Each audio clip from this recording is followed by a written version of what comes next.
bad luck and bad timing. That can also go in your favor. Anybody that bought a property in March of 2020 was ecstatic come 2021 and 2022 when property values just went through the roof.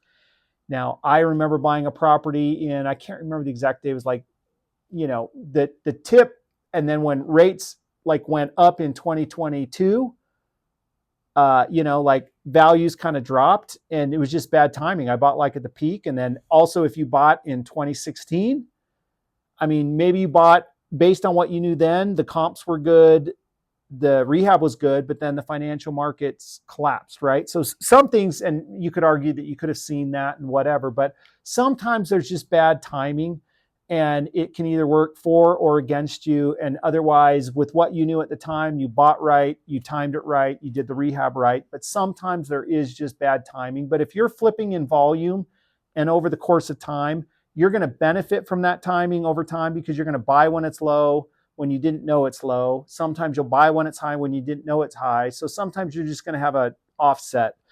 I figure I lose on about 10% of the flips I do based on just some of these circumstances, but I also probably win 15 to 20% of the time more than I expected, because the opposite is true, where I benefit from good timing, and probably, 75 to 80% of the time it goes as planned.